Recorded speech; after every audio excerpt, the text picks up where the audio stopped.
Hey guys, welcome back to the channel. It's Friday, so it's Return to Collecting Top 50 of all time. This week we're going to do number 5. He's the greatest pitcher of all time. Before we jump into it, I wanted to just let you know that Greg and I are going to do an off-topic Q&A for Hobbypalooza at 6 o'clock Eastern Time on Sunday. So I hope you guys can check it out. So without further ado, let's jump into number 5. All right, guys, number 5, the greatest pitcher in baseball history, Mr. Walter Johnson. So a couple of cards, got his T206, hands at chest. This one's a PSA 2. I'm not sure why. It's got pretty good corners for being as old as it is. The back is nice. There's a little bit of like schmutz or something on the card there, but other than that, it's a great looking card. Yeah, love that one. I love the image on that one. My personal preference is this image over his portrait image. I think the portrait image, he kind of looks like a little kid, so I like this one more. And then this one is a pickup from Strongsville this year, the 1922 E121 American Caramel. This one is a PSA 3. Love the image of that, love the photo. There's the back of it. So, Walter Johnson was born on November 6th, 1887 in Humboldt, Kansas. He was the second of 6 children. When Johnson was a teenager, his family moved to Orange County, California, so his father could work in the oil fields. Walter would play baseball and work the oil fields while attending Fullerton Union High School. His pitching greatness shone through even in high school, where he struck out 27 batters in a 15-inning game against Santa Ana High School. After graduation, he moved to Idaho to work for the telephone company and pitch for teams in the Idaho State League. As scouts saw the 19-year-old pitching and signed him with the Washington Senators. He would go on to dominate pitching with his insane fastball for the Senators for the next 21 years. But don't take my word for it. Let's see what Ty Cobb thought. On August 2nd, 1907, I encountered the most threatening sight I had ever seen on a baseball field. He was a rookie, and we licked our lips as we warmed up for the first game of a doubleheader in Washington. Evidently, manager Pongo Joe Canelon of the Nats had picked some rube out of the cornfields and the deepest bushes to pitch against us. He was a tall, shambling galoot of about 20, with arms so long they hung out of his sleeves, and with a sidearm delivery that looked unimpressive at first glance. One of the Tigers imitated a cow mooing, and we hollered to Canelon, "Get the pitchfork ready, Joe. Your hayseed's on his way back to the barn." The first time I faced him, I watched him take an easy wind-up, and then something went past me that made me flinch. The thing just hissed with danger. We couldn't touch him. Every one of us knew we'd met the most powerful arm ever turned loose in a ballpark. Not bad coming from Ty Cobb. So, Walter Johnson's awards include 2-time MVP, 3-time Triple Crown winner, 5 ERA titles, 1924 World Series championship.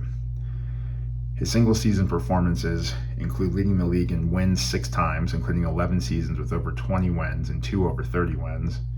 Led the league in ERA 5 times, including 11 seasons under a 2.0. Shutouts 7 times, strikeouts 12 times, ERA plus 6 times, FIP 9 times, WHIP 6 times, strikeouts per 9 innings 7 times, and strikeouts per walk 9 times.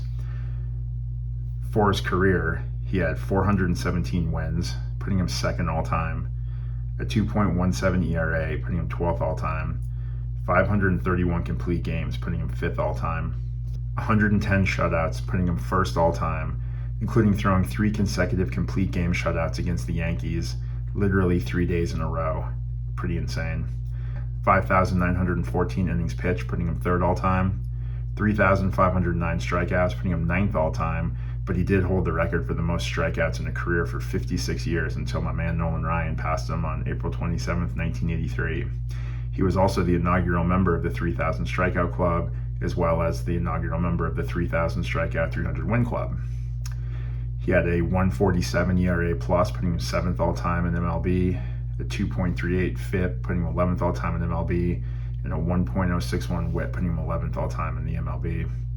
The Big Train retired after the 1927 season. He went on to manage in the minors and majors for the next 8 years. He was elected to the Hall of Fame in the inaugural class of 1936. He went on to become a local politician. Johnson died on December 10, 1946 of a brain tumor, just shy of his 59th birthday. Walter Johnson High School in Bethesda, Maryland is named in his honor. The yearbook is called The Wind-Up, and the newspaper is called The Pitch, which is kind of cool. There's also a nearby baseball field named for him. There's also a large park in Coffeyville, Kansas named in his honor. And there's also collegiate league teams named for him, as are many additional fields, and even some roads are named for him. So some quotes by Johnson. Bob Feller isn't quite as fast as I was. Nice. I was the greenest rookie that ever was. One evening I was standing out on the sidewalk when a stranger approached and said, "You're famous already, kid. See, they named a hotel after you." I looked across the street and sure enough, there's a big illuminated sign that read Johnson Hotel. Well, you know how green I was? I actually believed the man. And then lastly, you can't hit what you can't see. Great quote by him. So we'll close it out by quotes about Johnson. That young fellow is another Cy Young. I never saw a kid with more than he displayed. Of course he's still green, but when he has a little more experience, he should be one of the greatest pitchers that ever broke into the game. He has terrific speed and emotion, which does not put much strain on his arm, and that will improve as he goes along. Hall of Famer Addie Joss. He's got a gun concealed on his person. You can't tell me he throws them balls with his arm. Journalist Ring Larder. Let there be no misunderstanding, no delusion, that Walter Johnson is or was a baseball legend. Not only inaccurate in the description, it demeans him. Sports writer Shirley Povich. His fastball looked like the size of a watermelon seed and it hissed at you when it passed. Ty Cobb. And lastly, just speed, raw speed, blinding speed, too much speed. Again, his friend Ty Cobb. All right, guys. Well, I hope you enjoyed number 5, Mr. Walter Johnson. Hope you like those cards. Let me know your thoughts on the ranking in the comments below. And don't forget to check out Greg and I on Sunday at 6 o'clock Eastern on Hobbypalooza. All right, guys. Talk to you soon.